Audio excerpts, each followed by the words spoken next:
네, 안녕하십니까. 저는 중앙대학교 인공지능 연구실 박사과정 임원선이고, 이번에 다섯 번째 페이퍼 리뷰를 맡게 되었습니다.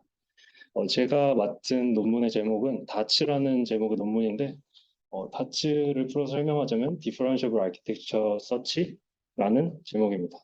그래서 여기 제목에서 의미하는 바는 이 논문의 토픽 자체가 뉴럴 아키텍처 서치, 그러니까 딥러닝에서 뉴럴 네트워크의 구조를 서치하는 연구에 대한 주제이고, 그 방식 자체를 이제 디퍼런셔블하게 미분이 가능하게 이제 수행을 했다는 논문입니다. 그래서 해당 논문은 2019년에 이제 ICLR에서 퍼블리시가 되었습니다.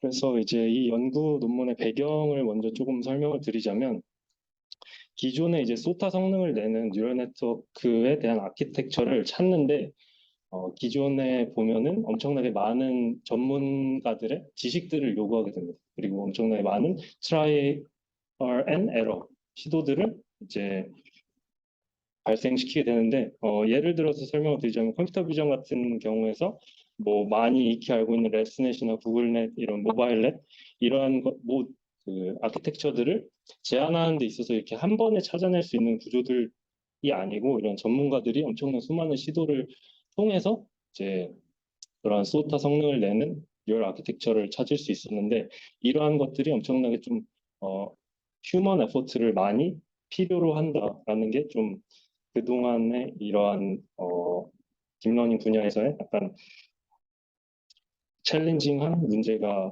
문제라고 할 수 있겠습니다. 그래서 최근에 어, 이러한 아키텍처 디자인을 좀 자동으로 할 수 있는 연구들이 활발하게 이루어져 있고, 이러한 분야를 이제 뉴럴 아키텍처 서치, 나스라고 칭하고 있습니다. 그래서 최근 연구 논문을 보면 이제 해당 그래프에서 검은 점들은 이제 휴먼이 매뉴얼하게 찾아낸 아키텍처 구조이고, 빨간색은 이제 나스라는 알고리즘을 통해서 자동으로 이제 탐색을 한 구조인데, 이 표를 보시는 바와 같이 매뉴얼하게 찾은 아키텍처 구조보다 오토매티컬하게 찾은 이 나스의 구조들이 똑같은 뭐 멀티 애드 오퍼레이션 개수에 비해서도 성능이 좀 더 높고, 파라미터 개수가 똑같더라도 일단 나스의 구조가 좀 더 성능을 좋게 보이는 결과를 얻어냈었습니다.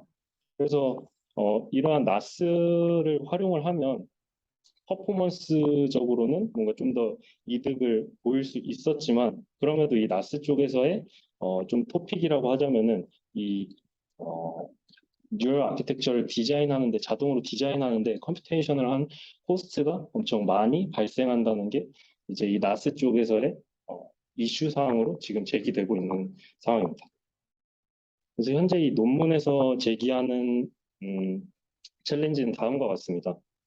일단 기존의 그 강화학습 기반 또는 이제 이볼루셔너리 알고리즘 기반으로 사이파 10과 이미지넷에 대해서 소타 아키텍처를 찾는 시도를 했을 때, 강화학습 기반은 GPU로 2000데이, 2000 GPU 데이를 소모를 했고, 이볼루셔너리 알고리즘 쪽에서는 3150시간, 3150 GPU 데이를 활용을 했습니다. 그래서 이처럼 엄청나게 많은 계산 자원과 시간을 필요로 하기 때문에 이게 당연히 챌린징한 문제가 되었고, 이러한 이제 어, 계산 자원이 많이 들고 시간이 많이 드는 문제를 해당 논문에서는 이제 이 비효율성에 대한 원인 자체를 기존 논문들에서는 서치 자체를 디스크리트한 도메인에서 서치를 했다라고 지적을 하였습니다.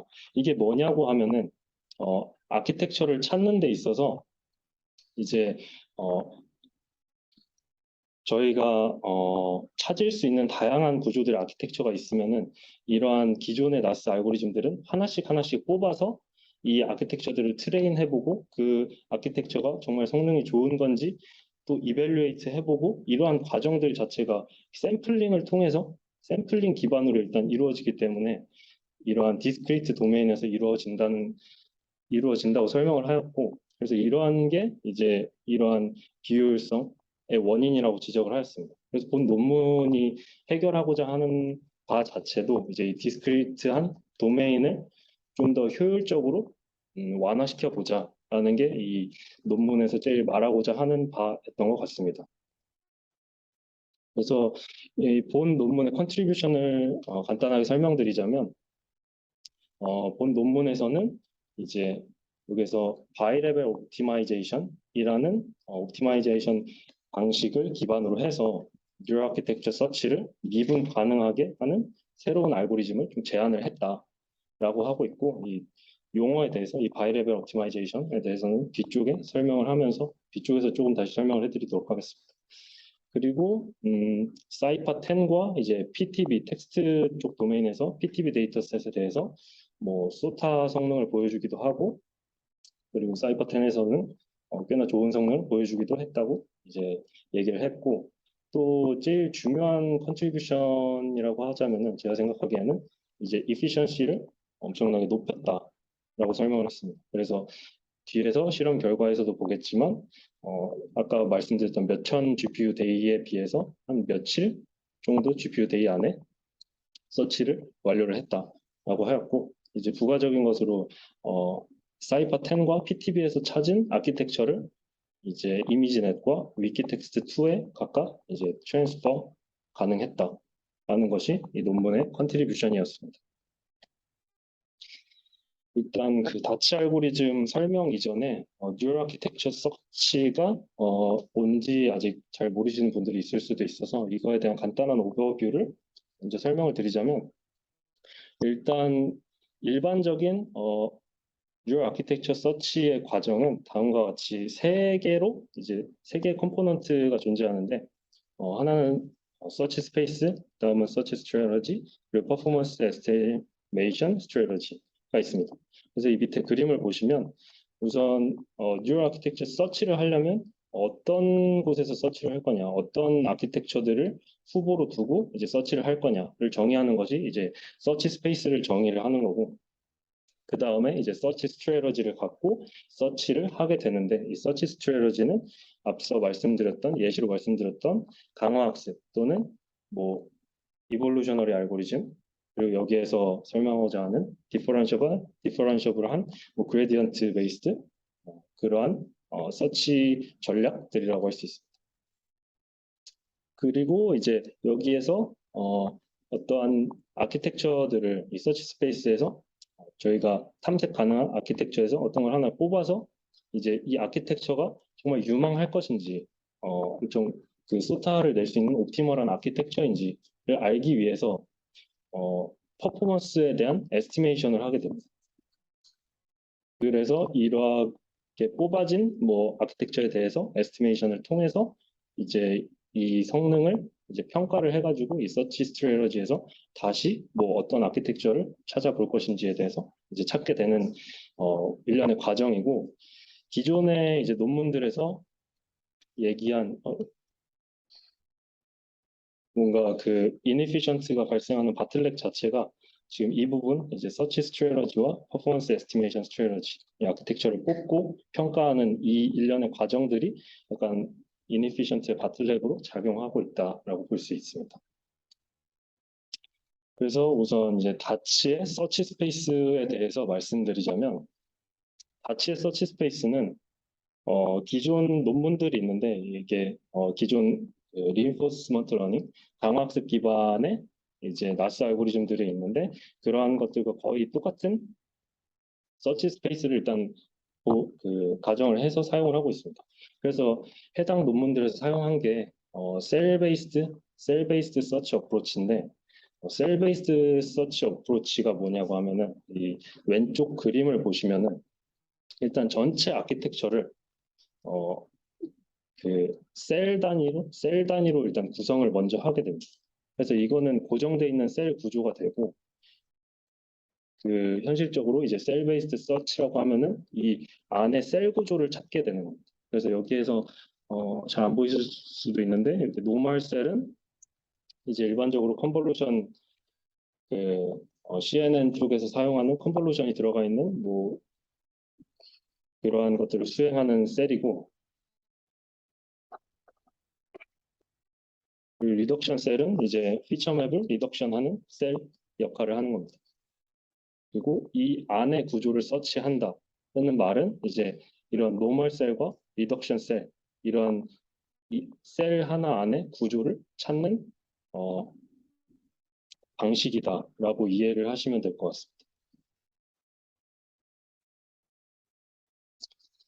그래서 이 셀 구조가 어떻게 이루어져 있냐라고 설명을 드리자면, 이 셀은 일단 기본적으로 Directed Acyclic Graph, 어, 한국말로 하면 방향성 비순환 그래프 구조를 띠고 있고, 이거는 순서를 가진 노드들이 이제 시퀀셜하게 배치되어 있는 어, 구조입니다. 그래서 이 현재 이 그림을 보시면 이러한 예시와 같고, 이것도 뭐 다른 논문에서 일단 예시로 가져온 건데, 여기에서 이제 각 노드가 뜻하는 것과 이제 각 엣지가 뜻하는 거를 좀 이해하시면 좋은데, 여기서 각 노드가 뜻하는 거는 이제 X, I라고 표현이 되어지는데, latent representation 이라고 하는데, 뭐 CNN을 예로 들자면 이 각 노드가 피처 맵을 뜻한다고 이해를 하시면 쉬울 것 같습니다. 그래서 이거는 뭐 피처 맵 이런 데이터의 흐름을 뜻하는 거고, 이 각 엣지 그리고 뭐 I 노드와 이제 J 노드에 대한 엣지가 뜻하는 거는 이제 오퍼레이션, 어떠한 뭐 예를 들자면 뭐 이 엣지가 뭐 뎁스와이즈 세퍼러블 컨볼루션, 근데 필터 사이즈가 3 x 3인 이러한 엣지가 뜻하는 건 이러한 오퍼레이션의 연결을 뜻하게 됩니다. 그리고 이러한 셀은 기본적으로 두 개의 인풋 노드와 하나의 아웃풋 노드를 가지는 거를 이제 여기 서치 스페이스에서는 정의를 하고 있습니다. 그래서 일단 이제 이 각각의 노드들을 이렇게 수식으로 표현하자면은 이 j 번째 노드가 계산되어지는 과정은 어, 이 이전 i 노드들과 이제 x 인풋의 썸이라고, 그 합이라고 생각을 하시면 되는데, 뭐 그림으로서 예시를 드리자면 만약에 이 j가 3이라고 있을 때 이 3번 노드의 값을 계산하기 위해서는 이제 여기에 연결된 0번 노드와 c의 k-2 노드를 더하는 형태라고 이제 이해를 하시면 이해하기 쉬울 것 같습니다. 그리고 이제 이 서치 스페이스가 이미지와 그리고 텍스트로 약간 태스크에 따라서 셀 구조가 다르게 정의되어 있는데, 첫 번째로 이제 이미지 쪽인 컨볼루션 셀에서는 이 왼쪽 그림과 같이 구성이 되는데, 기본적인 구조는 이제 인풋 노드가 두 개를 갖고 있다고 설명을 드렸고, 현재 이 인풋 노드는 이 셀, 현재 이 셀이 있다면 이전 셀과 그 이전 셀을 인풋으로 가져오는 형태입니다. 그래서 이렇게 초록색으로 표시된 게 이 두 개의 이전 셀의 아웃풋 값을 가져온다고 이해를 하시면 되고, 그리고 리커런트 셀은 현재 현재 스텝에서의 인풋 값과 이전 스텝에서의 히든 스테이트 값을 인풋으로 가져온다고 생각을 하시면 될 것 같습니다. 그리고 아웃풋에서는 모든 값들이 이제 콘캐트네이트 되는 형식이라고 이해를 하시면 될 것 같고, 이제 서치 스페이스에서 하나 좀 특별한 오퍼레이션이라고 하면 제로 오퍼레이션이라는 것이 존재하는데, 이 제로 오퍼레이션이라는 거는 이 노드와 노드 사이에 연결이 끊어져 있는 걸 표현하기 위해서 제로 오퍼레이션이라는 것까지 이제 포함이 되어 있습니다. 그래서 이전까지는 이제 서치 스페이스에 대해서 설명을 드렸고, 이제 다치에서 제일 이해하기 약간 어려울 수 있는 부분, 그리고 제일 핵심적인 부분이 이제 컨티뉴어스 릴렉세이션과 이제 옵티마이제이션, 지금 이 해당하는 부분입니다. 그래서 이 부분이 아까 그 나스의 오버뷰에서 말씀드렸던 서치 스트래러지와 관련이 있는 부분이고, 그리고 이 부분에서 앞에서 이 논문에서 문제로 제기한 디스크리트 도메인을 어떻게 이제 컨티뉴어스한 도메인으로 이완시켜서 설명을 하는지에 대해서 이제 집중적으로 설명을 하게 됩니다. 그래서 좀 자세하게 이제 설명을 드리자면, 앞서 이제 정의되었던 디스크리트한 서치 스페이스를 컨티뉴어스하게 이제 만들게 됩니다. 그래서 이 만드는 방식 자체는 이제 모든 가능한 오퍼레이션들을 한꺼번에 고려할 수 있도록 소프트맥스 펑션을 소프트맥스 오퍼레이션을 활용을 해가지고 계산을 하게 되어집니다. 이 뜻이 뭐냐 하면은 여기에서 이 수식에서 알파라는 것이 존재하는데 이 알파가 뜻하는 거는 이 하나의 엣지에서 그 저희가 서치 스페이스에서 정의한 모든 가능한 오퍼레이션들에 대해서 각각에 대해서 이제 알파 값들을 부여하게 됩니다. 그래서 이게 뽑힐 확률, 이제 소프트맥스로 계산되어지면 이제 뽑힐 확률로서 계산되어질 수 있는데 그래서 이 각 하나당 이제 어, 오퍼레이션들에 대한 알파 값들을 가지고 있고 이 알파 값들은 결국 어, 벡터로 표현이 될 수가 있습니다. 이 노드와 노드 사이에 이어지는 벡터 값들, 벡터라는 표현으로 이제 정의가 되어질 수 있고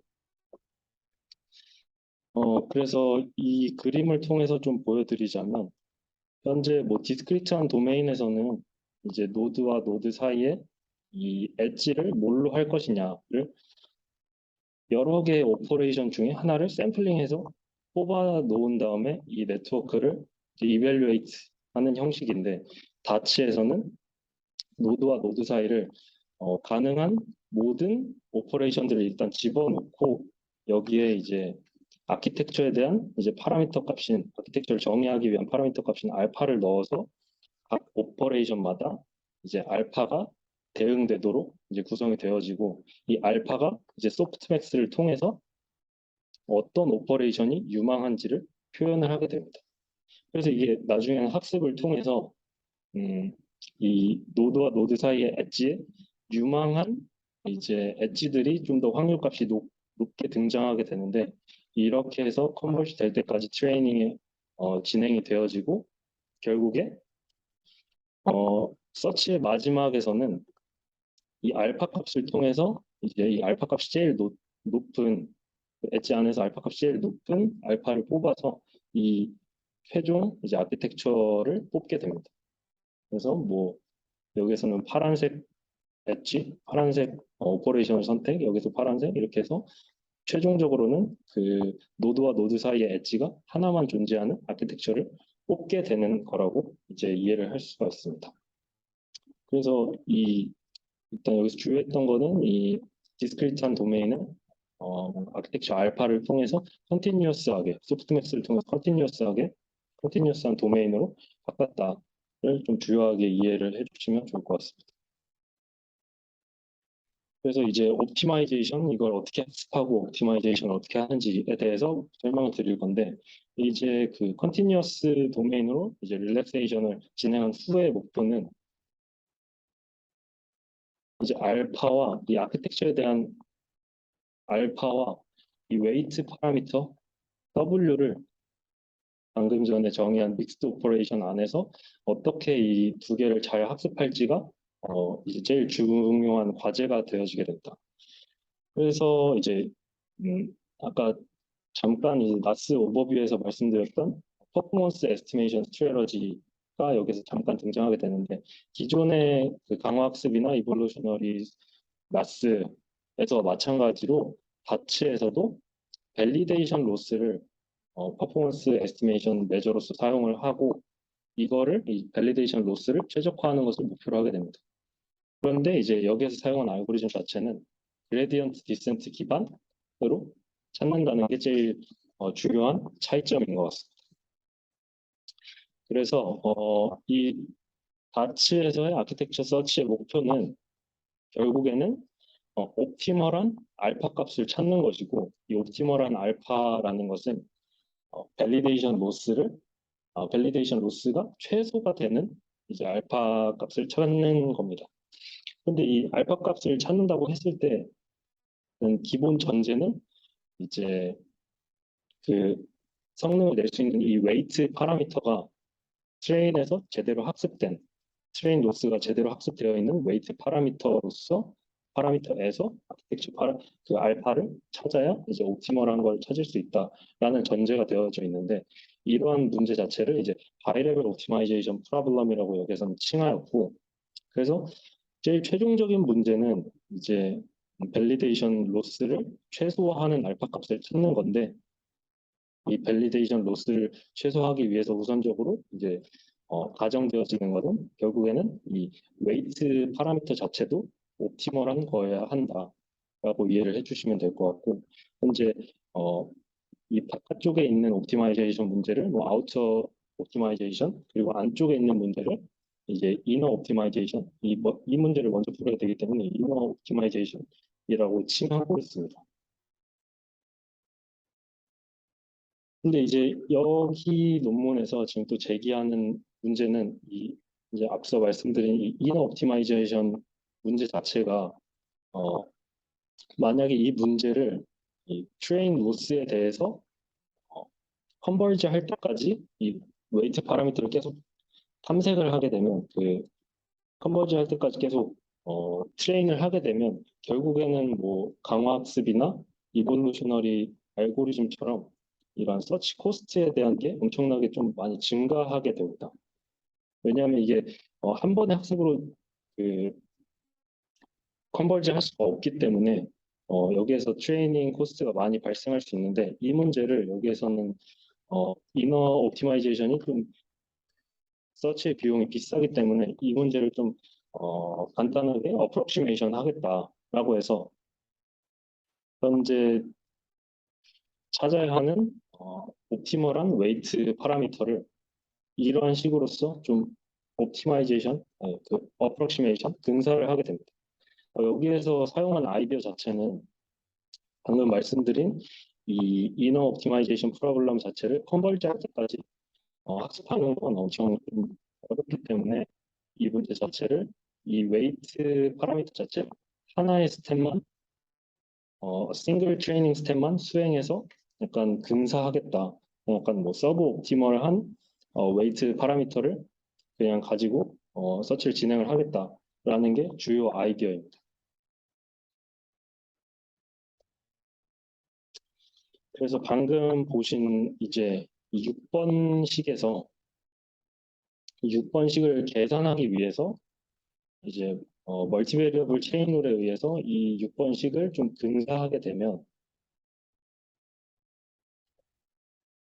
어, 이 현재 7번식과 같이 만들어지게 되는데 현재 여기서는 표기를 좀 편하게 하기 위해서 안에 있는 첫 번째 컴포넌트를 W 프라임이라고 표현을 하고 그래서 이 W 프라임으로 표현한 걸 근사화한 게 현재 다음과 같은 식이 되게 됩니다.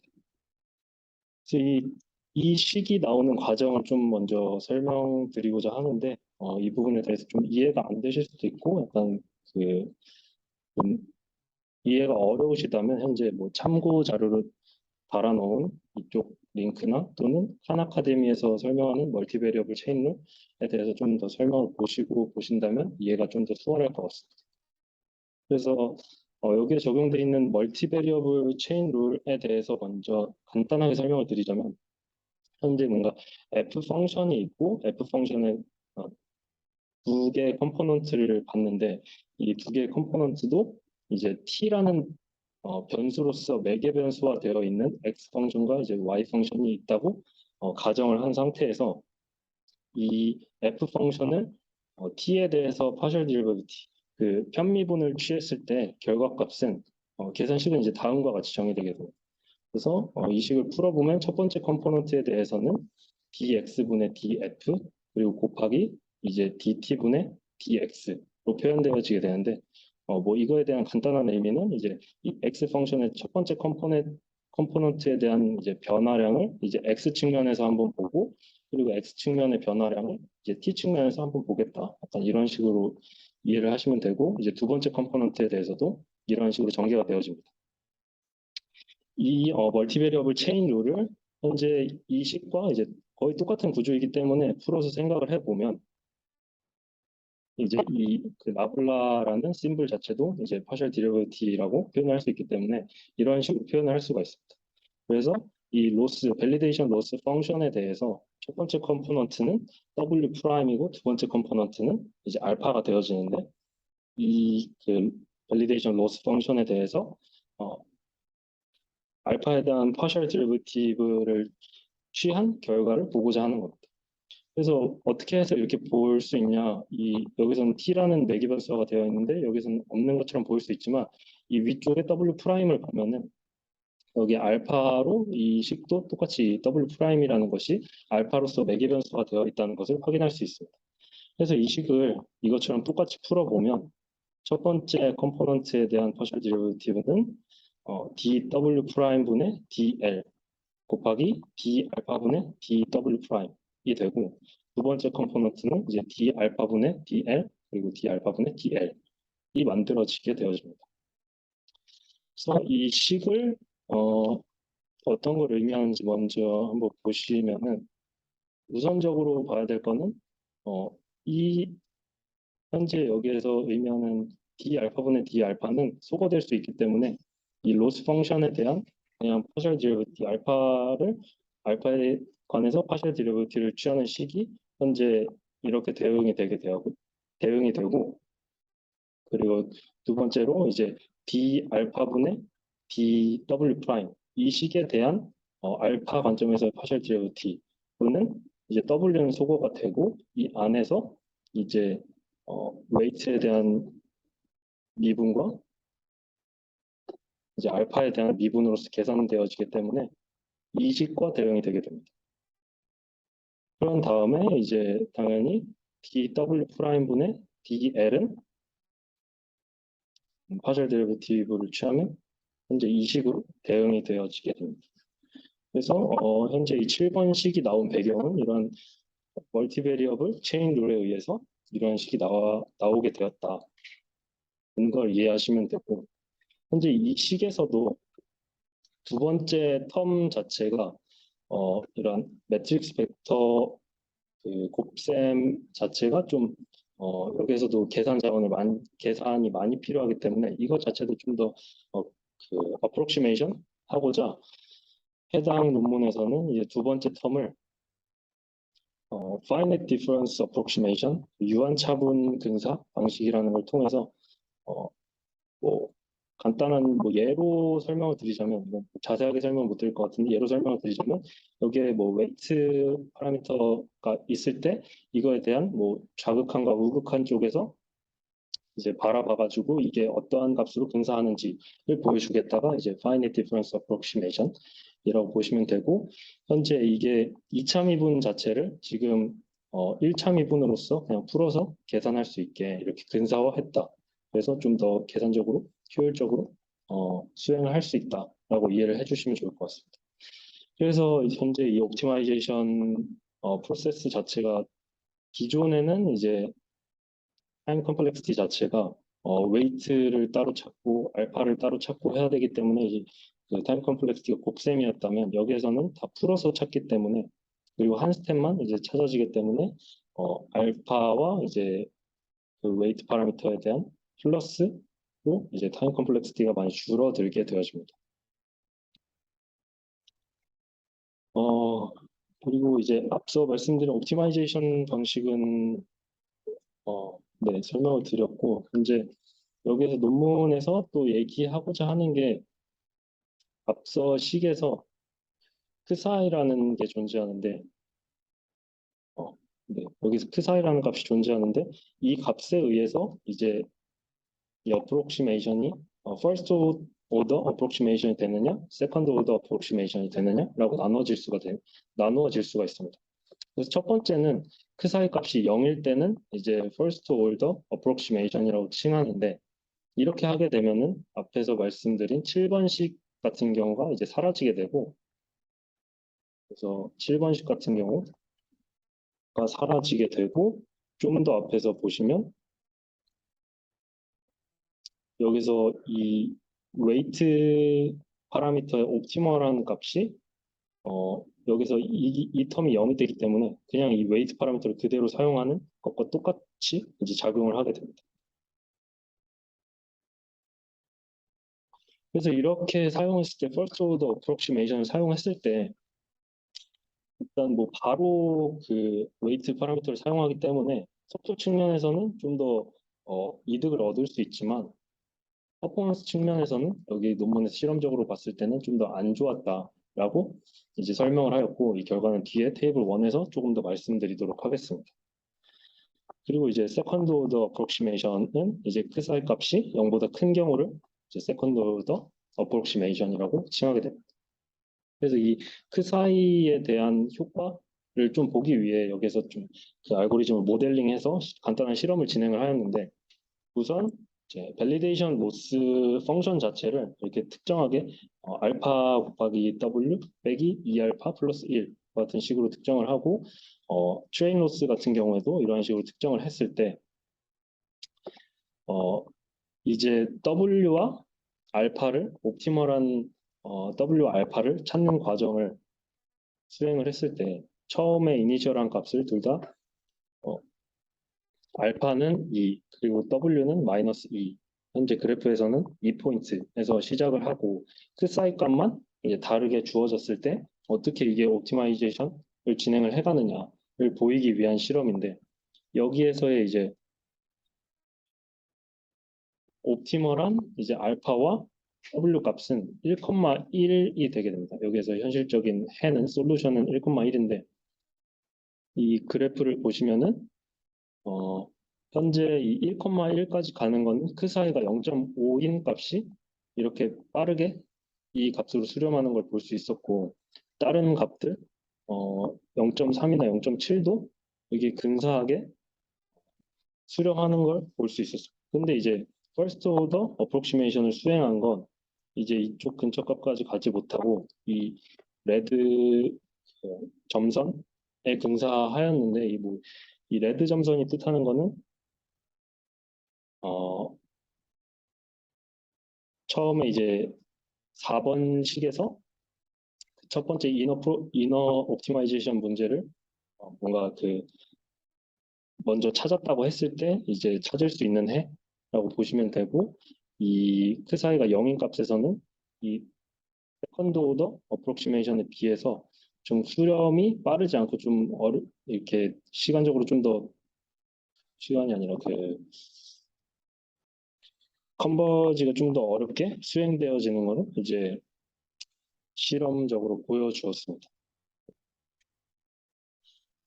그래서 이제 최종적으로는 이렇게 아키텍처 파라미터 알파와 웨이트 파라미터 W를 학습해서 최종적으로는 그 아키텍처 파라미터를 가지고 네트워크를 뽑게 되는데 현재 여기의 논문에서는 설정하는 것 자체가 가장 유망한 하나를 뽑는 게 아니라 가장 유망한 K개를 그각 엣지에서 뽑는다고 설정을 하였습니다. 그리고 이제 제로 오퍼레이션이 아닌 것들을 뽑는다고 하였고 이렇게 설정한 이유는 다른 그 기존의 나스들과 이제 경쟁하기 위해서 비교하기 위해서 기존 그 나스 논문들도 이러한 식으로 수행을 했기 때문에 컨볼루션 셀에서는 이제 K를 2로 설정을 해서 실험을 진행을 하였고 리커런트 셀에서는 K는 1로 설정을 해서 진행을 하였다고 합니다. 전체적인 알고리즘은 다음과 같이 진행되어지게 되는데 우선 믹스드 오퍼레이션을 정의하게 되어지는데 이 믹스드 오퍼레이션은 결국에 각 엣지에 대해서 이제 그 아키텍처 파라미터 알파를 부여해서 이제 믹스드 오퍼레이션이 구성되어지고 이제 이렇게 구성되어진 아키텍처를 알파에 대해서 학습을 하고 또 웨이트에 대해서 학습을 하면서 최종적으로 컨버지 할 때까지 학습을 하게 된 후에 결국엔 이제 알파를 가지고 파이널 아키텍처를 뽑는 과정이라고 이해를 해주시면 될 것 같습니다.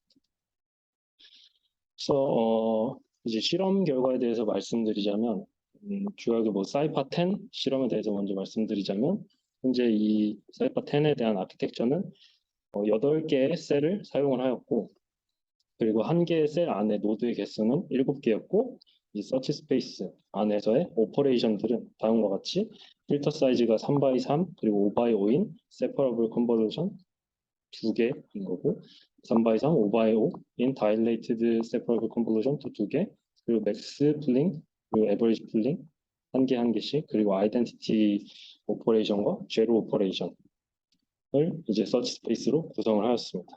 그리고 트레이닝에 사용되는 뭐 대폭은 100의 폭을 사용을 하고 배치 사이즈는 64를 사용을 하였습니다. 그래서 실험 결과를 먼저 보시자면 현재 이 칸이 나눠지는 거는 서치 메소드에 따라서 나눠지는데 매뉴얼한 방식과 이 중간에는 이제 그레디언트 기반이 아닌 해당 논문이 아닌 다른 뭐 강화학습 기반 그리고 에볼루셔너리 기반의 나스 퍼포먼스 결과들이고 제일 마지막에는 이제 프로포스트 다츠의 실험 결과들이 나오게 됩니다. 그래서 우선 먼저 서치 코스트에 대해서 비교를 해보자면 음, 아까 말씀드렸다시피 그 강화학습 기반에서 2000시간이 걸리는 이 나스넷이 있었고 2000 GPU 데이가 걸리는 이제 나스넷이 존재했고 또 2018년도에 좀 나온 논문 중에 efficient NAS라고 해가지고 이 서치 코스트를 엄청나게 줄인 논문이 있었는데 이 논문에서도 엄청나게 많이 줄여서 0.5 GPU 데이 그리고 4 GPU 데이 안에 또 수행하는 결과를 보여줬습니다. 근데 이 결과가 거의 컴패러블하게 다츠에서도 1.5 GPU 데이 그리고 4 GPU 데이 안에 탐색을 해내는 것을 이제 결과로서 보여주었고 그리고 퍼포먼스 그 텍스트 에러, 어큐러시 측면을 보자면 어 제일 뭐 가장 낮은 성능을 보여주는 건 뭐 이제 이 나스넷도 있지만 이제 이것과 비슷하게 이 다치에서도 거의 2.76으로 낮은 성능을 보여주었고 이 이나스보다도 이제 이 다치 쪽에서 좀 더 낮은 성능을 보여준 결과도 있었습니다. 그리고 아까 말씀드렸던 이제 first order approximation과 second order approximation의 차이점을 좀 설명을 드리자면 이제 first order가 아까 말씀드렸다시피 스피드, 서치 코스트는 훨씬 더 빨랐지만 퍼포먼스 측면에서는 좀 더 안 좋았다라는 게 이 결과를 통해서 설명되어져 있었습니다.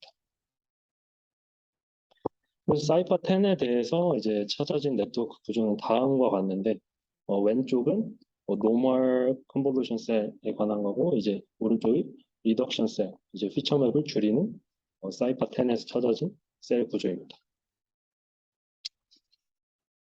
그래서 뭐 이런 식으로 셀의 구조가 찾아졌고 다음으로 이제 PTB 텍스트 쪽 도메인에서의 실험 결과를 보여드리자면 일단 여기서 사용된 셀은 한 개의 셀을 찾는 거였고 이 한 개의 셀이 노드가 12개로 구성되어져 있었고 그 서치 스페이스는 이제 탄젠트 그리고 레드 그리고 시그모이드 액티베이션 펑션을 서치 스페이스로 가지고 있고 그리고 아이덴티티 오퍼레이션과 제로 오퍼레이션을 서치 스페이스로 가지고 있어서 이런 오퍼레이션 중에 어떤 걸 찾는지에 대해서 하는 것이었고 트레이닝 세팅으로는 300F 그리고 256 배치 사이즈를 사용하였다고 합니다. 그래서 여기에서도 뭐 실험 결과 자체는 이제 서치 코스트가 뭐 이나스와 비교하면 이제 퍼스트 오더는 0.5, 0.5로 비슷한 수준이었고 이제 그 세컨드 오더를 하더라도 이제 1 GPU 데이 좀 비슷한 GPU 데이 안에 승인이 가능하였고 다른 뭐 나스는 엄청나게 좀 더 많은 시간이 걸린다는 결과들이 보고가 되어졌고 성능 측면에서도 다른 알고리즘들과 비교해서 좀 더 뭐 괜찮거나 좀 더 높은 성능을 보여주는 결과들이 있었다라고 이게 나와 있었습니다. 그리고 PTB 데이터셋에 대해서 찾아진 아키텍처는 다음과 같이 구성이 되어지게 됩니다. 이 논문에서 또 하나 검증하고자 했던 게 이제 아키텍처 서치를 하는데 이게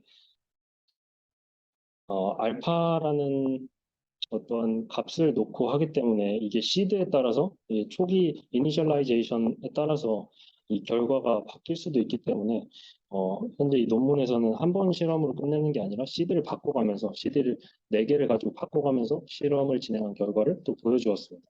그래서 왼쪽 결과는 이제 사이파 10에 대한 결과이고 이제 어, 그 아모바넷과 나스넷이 성능이 이 정도를 보여준다는 것을 기준치로 놓고 이 다츠가 이제 서치를 진행한다고 했을 때 이제 밸리데이션 에러가 GPU로 계속 학습하는 시간에 따라 학습을 계속 진행함에 따라 아모바넷 또는 나스넷과 같은 비슷한 성능으로서 수렴을 하는 것을 보여줄 수가 있습니다.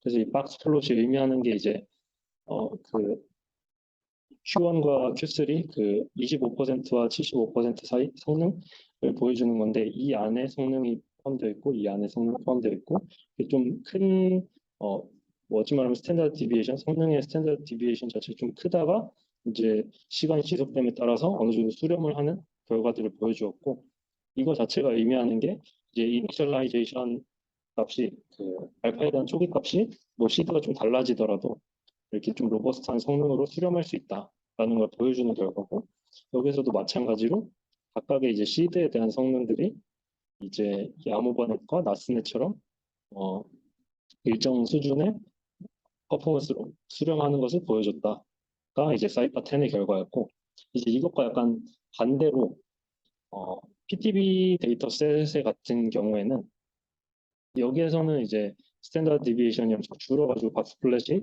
쪼그라들었는데 여기에서는 시간이 지남에 따라서도 이제 박스 플랫 자체가 엄청 크게 존재하는 것을 볼 수 있습니다.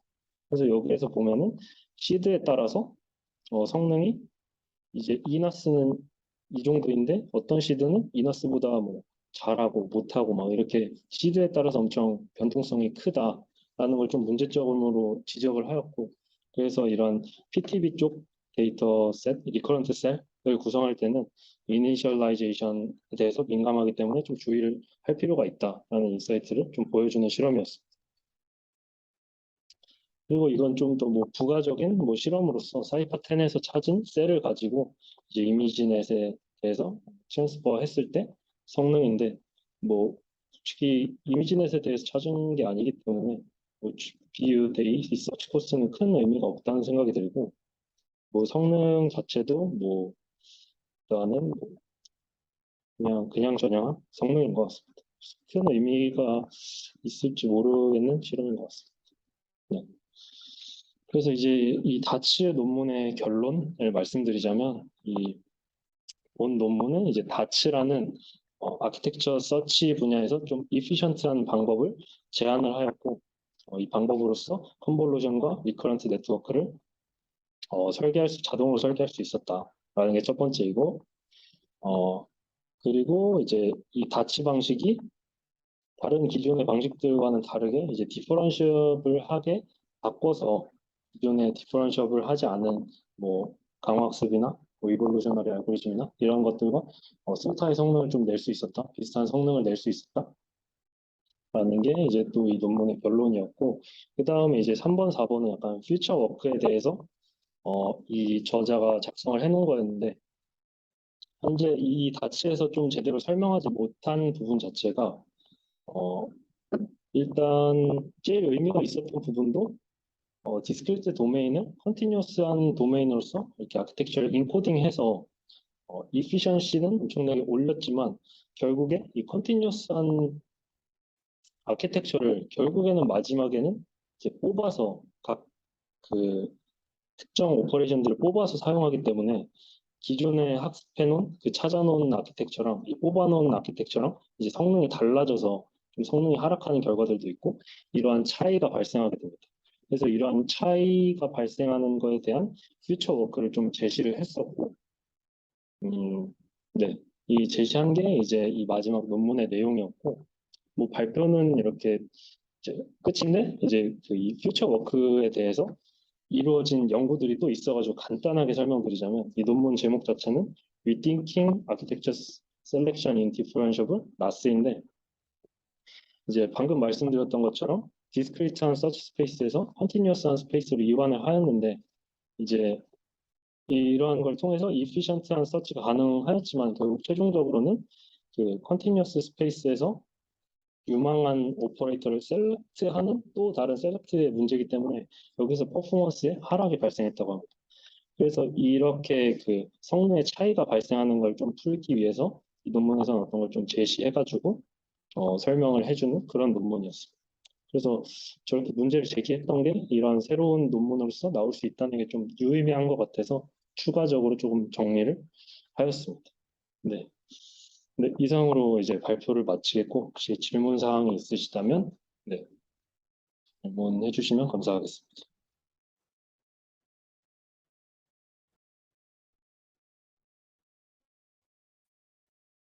먼저 발표해 주셔서 감사하고요.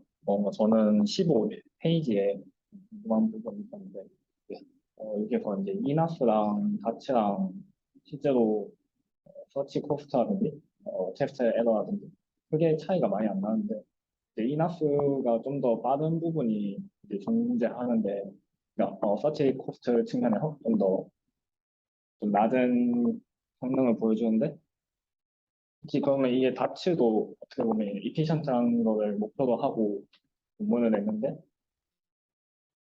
이제 그레디언트 기반으로 뭔가를 했다라는 거 외에 혹시나 좀 더 이나프보다 더 좋은 점 또는 뭐 베니핏 있는 그런 게 있는지가 조금 더 뭔가 좀 더 강조하는 부분이 그레디언트 기반으로 뭔가를 이피션트하게 했다라는 거 외에 혹시나 뭐 다른 강점 있는지 몰라요. 일단 이너스와 다츠를 비교했을 때 이 실험 결과만 놓고 봤을 때는 뭔가 다츠가 좀 뭐 이너스에 비해서 유의미한 게 있나?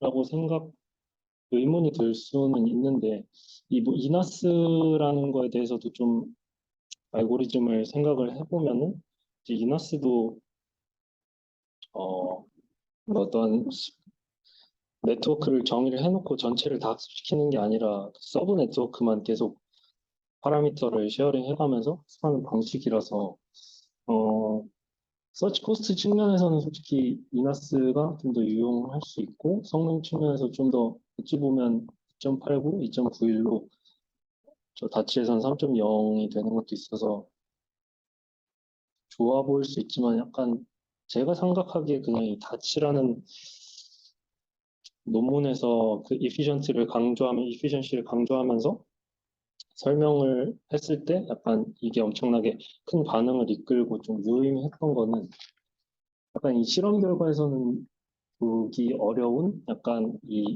옵티마이제이션 방식, 이 서치 스트래러지에 대한 노벨티가 약간 이 논문에서 좀 중요한 포인트였던 것 같고 그래서 약간 이 서치 코스트가 좀 비슷하더라도 좀 유의미하지 않았나? 약간 기존의 것들과는 완전 새로운 방식으로 했기 때문에 첫 시도였기 때문에 뭐 서치 코스트가 비슷해도 참신하기 때문에 좀 의미가 있지 않았나라고 생각이 되어집니다. 추가하자면 RL이랑 리졸루션 방법은 찾은 다음에 그 리볼루션을 하는 거 모델 학습을 다시 해야 해서 그걸 봐야 하는데 근데 저 그레디트 베이스 기반은 모델 첫 탐색과 동시에 그 모델 내 파라미터까지 다 학습이 되는 상황이라서 만약에 지금은 사이클10 자체가 모델 자체가 크지 않기 때문에 이블리션 단계에서 에볼루션이나 아베한테 많이 수요가 안 될지도 모르지만 모델 자체가 커서 이블리션 단계에서 굉장히 커져버리면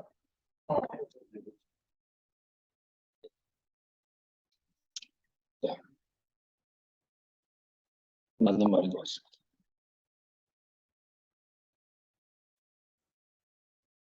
혹시 또 질문 있으신가요?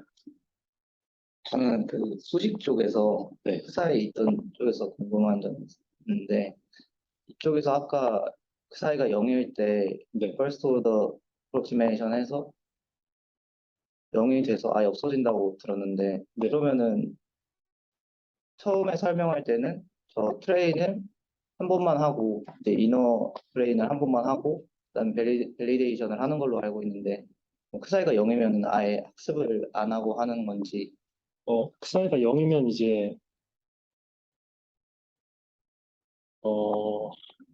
잠시만요. 봐봐 저 코사이가 여기면 뒤로 넘어가 내가 설명해도 돼? 네. 저 7번식에서 의사 영이 앞에 떠났지. 나블라 알파. 그러면 저렇게 된다고.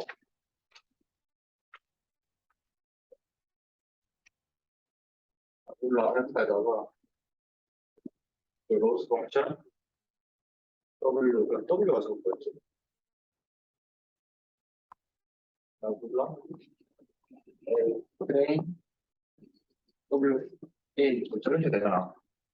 이게 이렇게 되면 먼저 그러니까 이 코드적으로 이해하는 것들 만약에 이 식이 뉴턴 메소드는 알고 있어.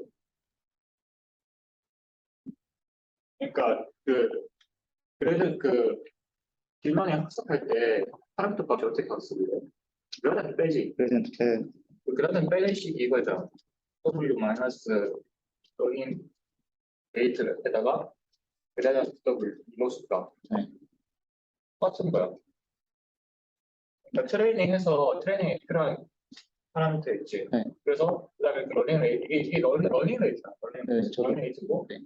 실제로 이제 트레이닝에서의 한마디 이 식 자체가 의미한 게 뭐냐면 내가 먼저 그 모델을 정해진 모델이 모델 아키텍처가 있으면 먼저 트레이닝해서 그 파라미터를 학습한 결과 이거지.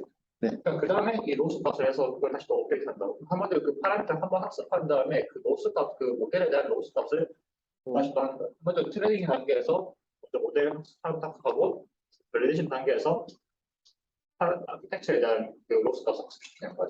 저희 식이. 근데 여기서 이제 그 사이가 0일 때는 러닝 레이트가 0인 거잖아요. 아니지. 아니에요? 이 안에도 러닝 레이트가 있으니까. 그런 거예요. 그리고 저기 그 앞에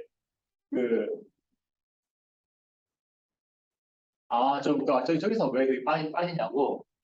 저기서 왜 그 밸리데이션 앞에 저기 왜 없냐고 말하는 거야. 아무래도 밸리데이션 단계에서 로스 값이 그 러닝 레이트가 안 되니까 말하는 거야.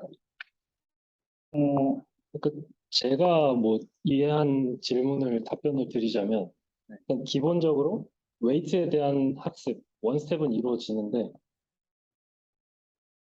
웨이트에 대해서 한 스텝 이제 트레이닝이 이루어지는데 그 싱글 트레이닝이 지금 이 안에 이 W 프라임이라는 것 자체가 한 스텝 더 이루어지게 하는 방식이거든요. 왜냐하면 이 안에 이게 또 들어가기 때문에 맞나?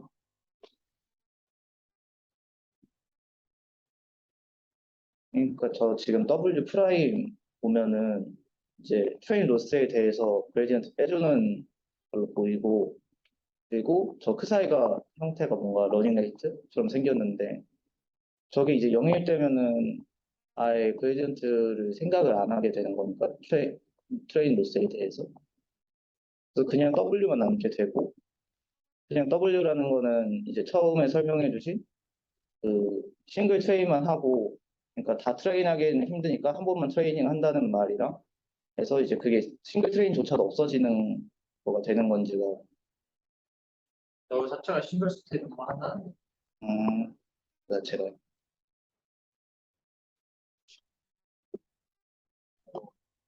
한번 먼저 학습을 트레이닝 때 학습을 하고 네. 그다음에 저 안에서 이제 알파 값에도 그 그라디언트 값이 적용이 되겠지. 트레이닝 할 때. 네. 각 알파 값에서도 저 로스 값에 서 적용이 되니까 그러니까 저 뒤에서 투 스텝 할 거면 한 스텝을 다 끝내버린다는 그런 이해를 했어.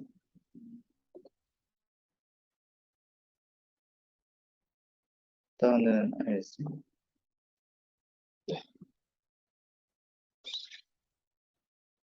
참고로 계속 나오는 건데 저 해시양 저거를 거의 모든 논문에서 안 쓰려고 그래요. 그래서 저도 솔직히 쓴 거야. 해시양 자체를 컴퓨터로 구하면서 더 하려고 했다 엄청 오래 걸리거든요. 이게 판에서 그렇게 말해주지 않나? 시안. 근데 솔직히 난 저 뒤에 거는 저 뒤에 거 틈까지 합쳐서 저렇게 되는 거 나 잘 모르겠어. 이유. 어떤 F2 프라임 X가 F 프라임 X로 할 때 저렇게 변환이 된다는 걸 알고 있거든. F2 프라임 X? 8번씩 말씀하시는 거. 8번씩 말씀하시고 있어요. 저게 뒤에 것까지 되는 이유는 잘 모르긴 하는데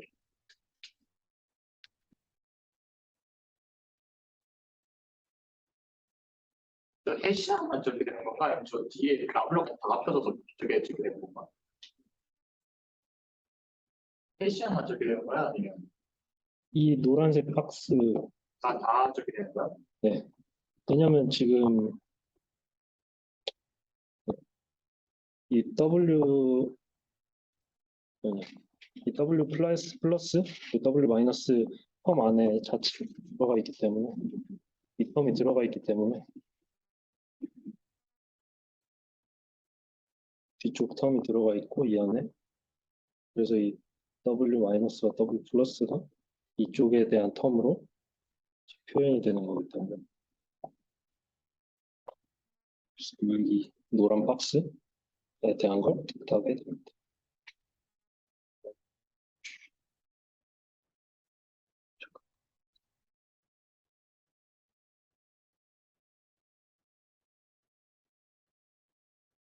왜냐하면 이제 현재 왜 이렇게 생각할 수 있냐면 이거는 거의 지금 이 첫 번째 이 앞쪽 텀 박스를 보면은 현재 이 텀에 대해서 그 해시안을 취하는 거기 때문에 이 값은 뭐 상수로 취급할 수 있는 거잖아요. 그래서 이 값이 이제 상수로 취급되면서 뭐 이런 식으로 이제 제그마나 엡실론이랑 곱해져서 플러스 마이너스가 되어지는 거고 그리고 이 트레인 로스에 대한 웨이트 값에 대해서 finite difference approximation 진행되어져. 저는 이렇게 이해를 했거든요. 그래서 그 웨이트를 옵티마이제이션 하기 두 번 하기가 힘드니까 일단 웨이트 옵티마이제이션을 이렇게 근사화해버리고 알파에 대해서만 이제 데리버티브, 파셜 데리버티브 취해서 계산을 하겠다. 약간 이런 전략이지 않나.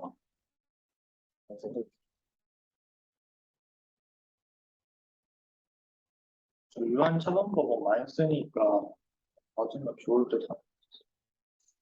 네.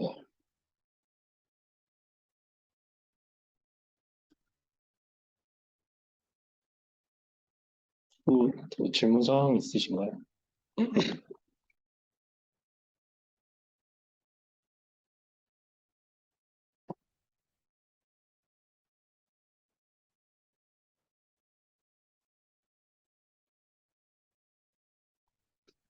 없습니다. 네, 없으면은 이제 발표를 마치도록 하겠습니다. 감사합니다. 제인을 설명하고 지금부터